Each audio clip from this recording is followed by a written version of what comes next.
sunrise and sunset, promise and fulfillment, birth and death. The whole drama of life is written in the sands of time. We present a new series of radio programs, The Clock.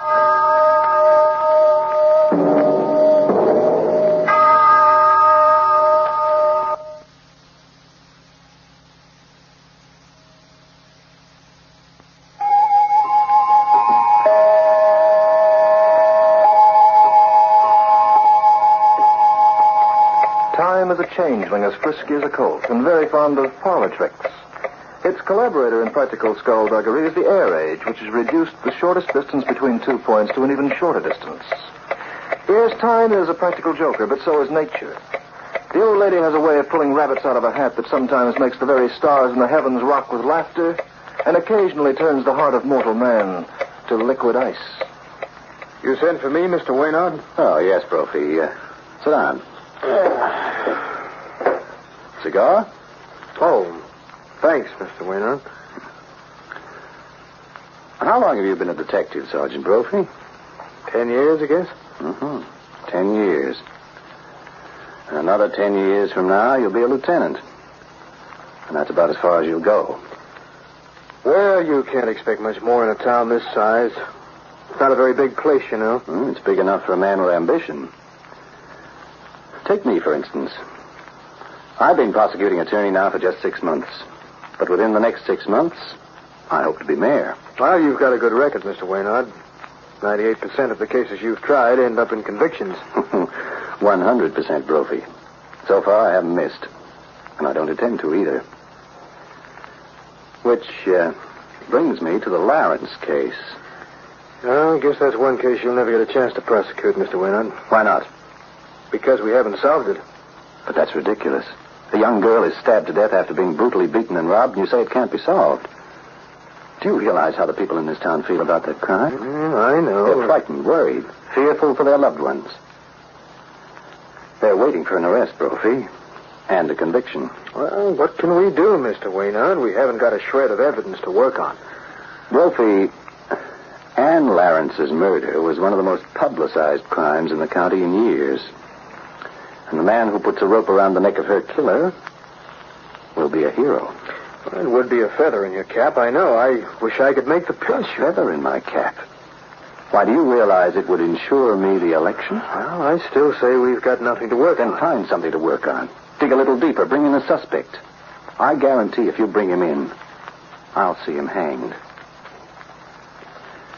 There'd be no question, Brophy, about my career once that happened.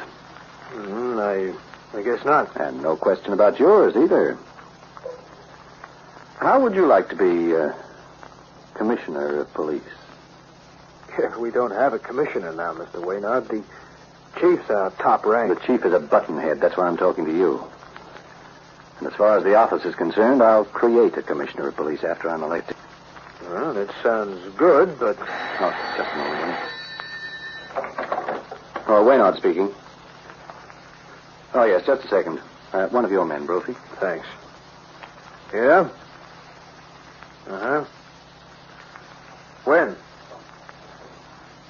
And where'd you pick him up? Blood on his clothes. What's up? I just picked up a tramp near the railway yard. They found blood on his coat. We'll be over in 15 minutes. Be right over, Dunnigan. What a break. I've been waiting for this. Yeah, but this guy may not have had anything to do with the Lawrence case. That's the kind of negative thinking that gets you nowhere, Brophy. It might be wiser if we both proceeded on the theory that he did.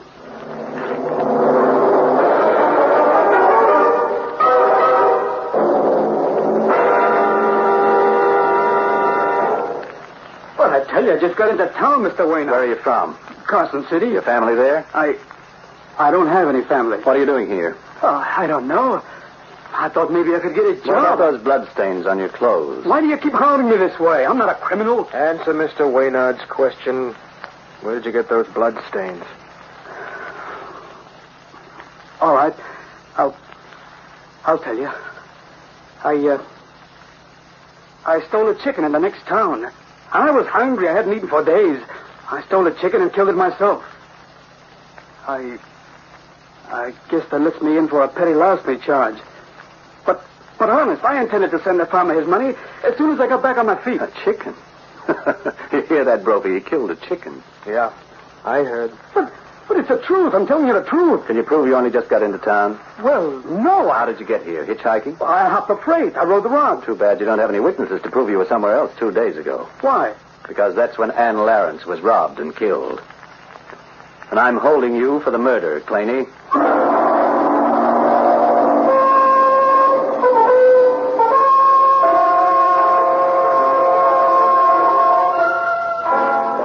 My witness said he saw a man running away about 2 blocks from where the body was found. But it wasn't me, Mr. Waynard. No? He saw him from behind, about 5'11", brown suit, narrow shoulders. Well, that could fit almost anybody. Including you? Nah. Yes. And it fits you, Claney, like a glove.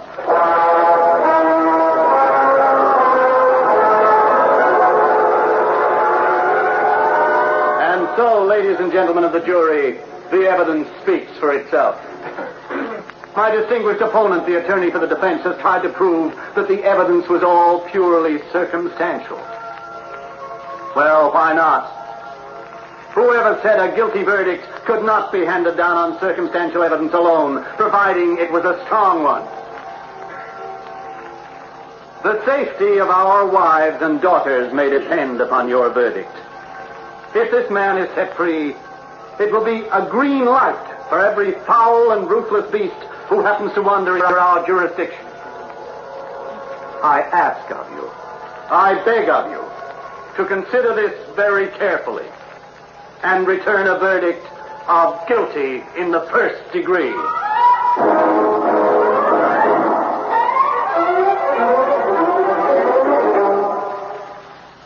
You wanted to see me, Claney? They're going to hang me, Mr. Waynard. You asked for it. They're going to hang me because you're such a brilliant attorney. You flatter me. You know the evidence against me was weak, but you were clever enough to make it appear to be strong. You had a trial by jury. You're suggesting that you were framed? But what did you have against me? Why did you hate me so much you had to do this to me? If you've got nothing more than that to tell me, Claney, I'm afraid I have to leave. I'm making a train for Chicago in half an hour, and I don't have much time. I guess you'll be back for my execution. It won't make any difference to you. I'd like you to be there, Mr. Waynard. I'd like to be looking into your eyes when I die, so... I'll try to give you that satisfaction. You're a cool one, aren't you? Mark Waynard, the man who never lost a case. Mark Waynard, the people's choice. All right, if it'll make you feel any better, call me names. Go on, swear at me. They all do it sooner or later. I won't hold it against you. No, I'm not going to call you any names, Mr. Waynard. But if I had just one wish before I died, it would be this. One day I want you to feel the way I've been feeling. One day I'd like you to know what it means to be an innocent man, hounded, beaten, and accused of being a murderer. When you've been through that, Mr. Waynard, you'll know what I've been through, and heaven help you.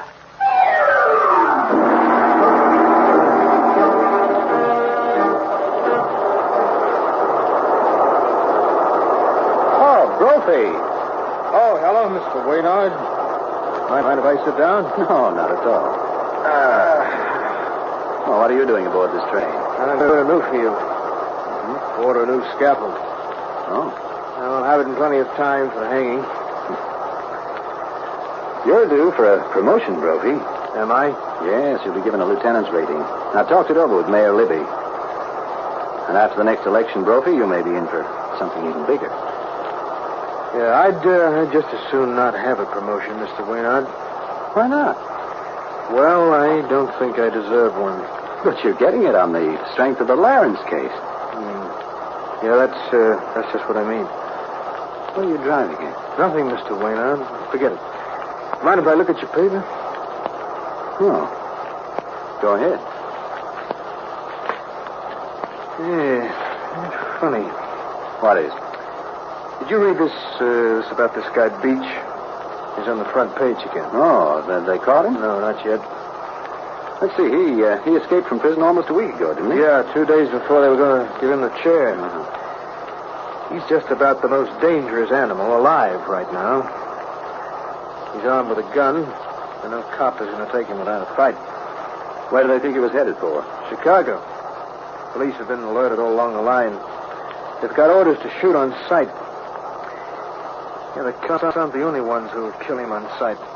The gangsters are laying for him, too. Yeah, this guy doesn't have a friend in the world. Reminds me a little of Hank Claney. I don't like the way you seem to sympathize with that killer, Brophy. Sorry. He was tried and convicted. Now, let's forget about it, huh? Sure. Have you seen Beach's picture? No, let's see. Yeah. He's fat, isn't he? Just his face. The rest of him is built like a whip. He's got your build, Mr. Waynard. Well, I keep myself in good condition. At least, I was in good condition before that trial started. Somehow it took a lot out of me. I didn't want to say so, but I noticed you've been looking poorly. Huh? Yeah, your eyes are kind of puffy, and so's your face. Really? Oh, here, move over. Okay. I want to look in that mirror between the seats. Oh, that's funny. I hadn't noticed it before. The face looks swollen. Maybe you ought to see a doctor. Yeah, I think I will when I get to Chicago. Can you recommend anyone? I don't know a soul in that town, Mr. Waynard. No, neither do I. You're going there to attend a legal convention, aren't you? Yeah. Oh, I could see Dr. Cartwright when I get back home. Yeah, but I won't wait. I'll consult a physician in Chicago. Well, there's probably nothing to worry about. No, I guess not, but... Well, what are you staring at me like that for? Take another look at this picture of Beach. Here in the paper. Huh? Well, what about it? What are you talking about, Brophy?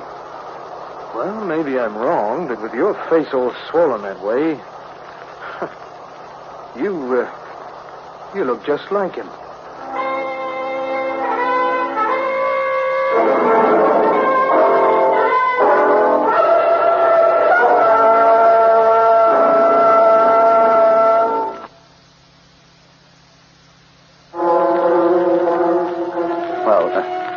What is it, Dr. Payne?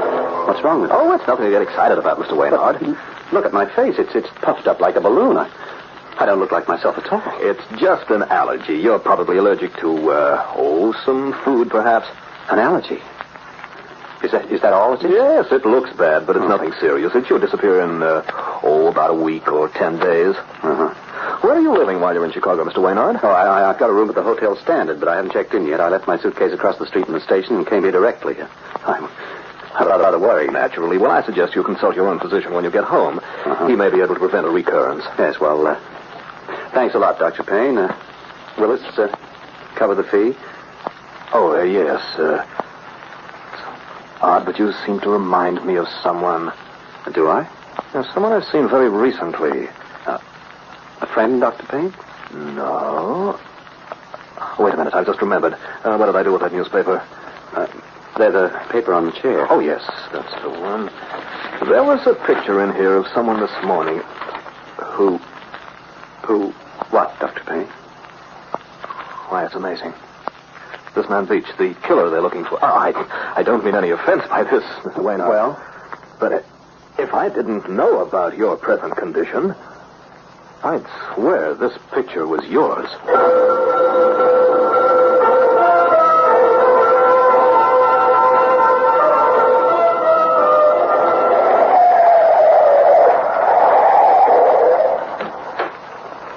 Taxi, mister?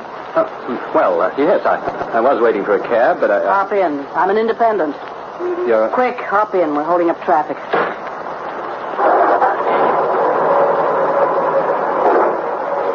I'm going to the Hotel Standard. Know where it is? No. Do you? Sure.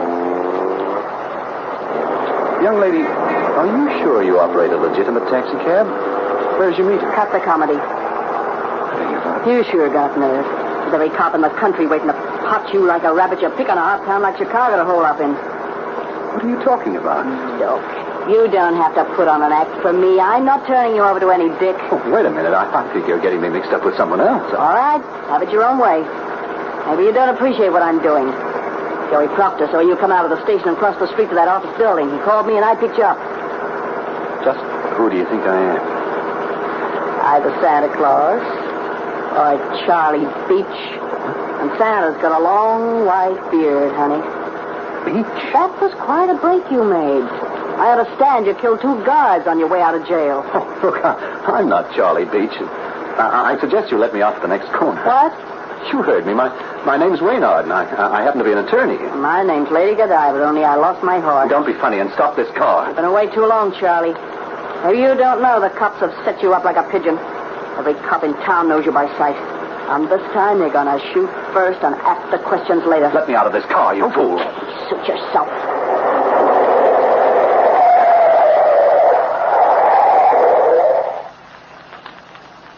See that cop on the corner? Yeah? What about him? If you start walking in his direction, you might change your mind. Well, what are you waiting for, a big shot? Oh, it's ridiculous. I'll just go up to him and explain, that's all. Sure, go ahead. Where's my suitcase? Hey, you! What? He's seen us. Close that door. He's shooting at us.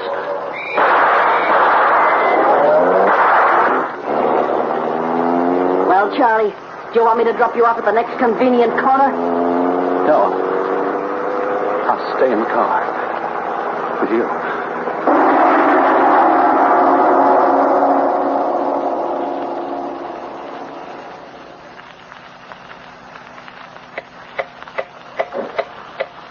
Even time moves fast when the bullets are flying, as Mark Waynard is discovering right this minute. Cigarettes, Charlie? No. And I wish you'd stop calling me Charlie. I tell you, you've got the wrong man. The cop would have been surprised to hear it. Look, I have an identification in my wallet. There you are. See? My name's Waynard. There it is on the card. Where'd you steal the wallet from? Isn't it possible for me to identify myself? Can't I go into a police precinct and give myself up and then... Every isn't a chump, Charlie. The cops only fall once for a gag like that. Remember the last time some cop challenged you and you started to give yourself up? The last time? You let him get within shooting distance, and you blew his head off. Now, that ain't cricket, Charlie. And the dicks are a little peeved. You couldn't get near a cop anymore and live to talk about it. Well, if that's the spot I'm in, why are you taking such chances? Because I like you, Charlie. You're a right guy. You see, I got a sort of a personal interest. We got mutual friends. Have we? What am I going to do? If you want to leave Chicago, Charlie, you might be able to make it by riding the Ruds. You mean in a freight car? It's your only chance. I know a spot near the outskirts of the city where the freights make a stop. Then take me there. We're on our way, baby. But first, we're going to pay a little visit to one of our mutual friends.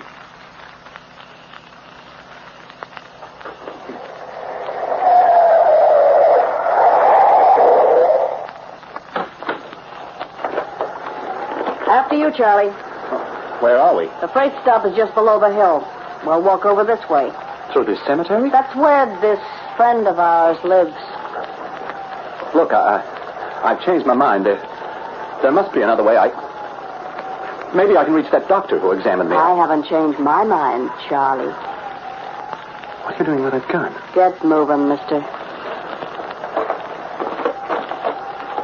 Who are you, anyway? Keep walking. What's your name? Dolly. The last name, Charlie, is Cal. Cal. Remember Harry Cal? No. You're just getting absent-minded.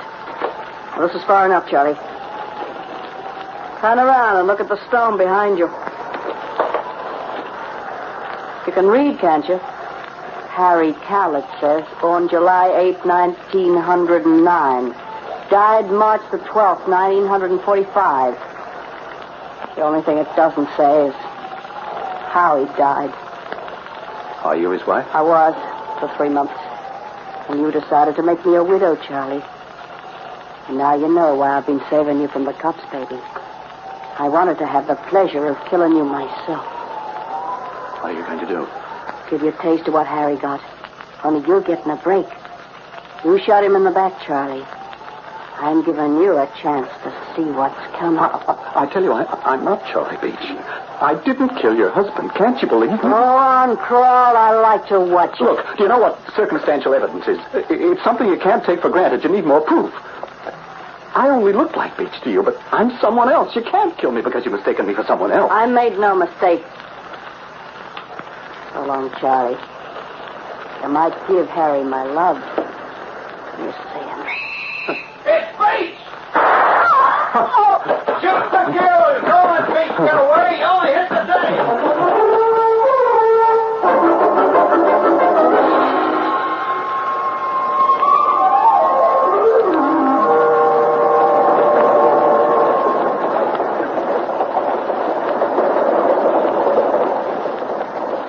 Hey, you. Wake up. What? Come on, snap out of it. You've been sleeping like a stiff for the last 4 hours. Why? It's so dark. What do you expect in a freight car? Chandeliers? What kind of a rap are they after you for? I haven't done anything. Don't hand me that. When you climbed aboard this cattle car outside of Chicago, there must have been 20 cops on your tail. They're after me. I know. It's been that way for days. Hiding in cellars, afraid to show my face. Running like an animal. You must be plenty hot, sweetheart. A little too hot for me. I'm getting rid of you, see? You're leaving this freight car the next time it stops. No, please. They'll kill me. That's just too bad, sweetheart, but I ain't taking a rap for you. No. I guess it doesn't matter anymore. Maybe this is the way it's supposed to be. What are you talking about? I can't escape it, and I'm too tired to try again. We're slowing down. Okay, on your feet, sweetheart. Can't see it. It's dark. Okay, mister. When I slide this door back, start running. There he is! No! No, don't shoot! I'm not...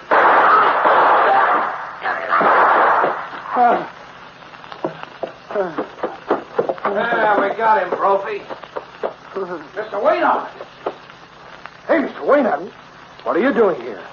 Brophy. Easy now, Mr. Waynard. You're okay. Brophy. The Lawrence case. Plain, he may be innocent. We've got to give him another trial. Well, you got my wire, didn't you? Your wife? Yeah. Ann Lawrence's boyfriend confessed to the murder while you were gone. Good. Good. I'm glad. You don't know what I've been through. You don't... Brophy. Yeah? You recognize me. Yeah, I recognized you. I've been working with you long enough, Mr. Waynard. My face, is it back to normal? Well, it looks all right to me. But how did you get into this freight car, Mr. Waynard? We got a wire from Chicago to stop it here. I know they thought I was someone else. They wanted to kill me on sight. Brophy. The man you shot. The man I was riding with in that car. Who was he? The escaped convict, Charlie Beach.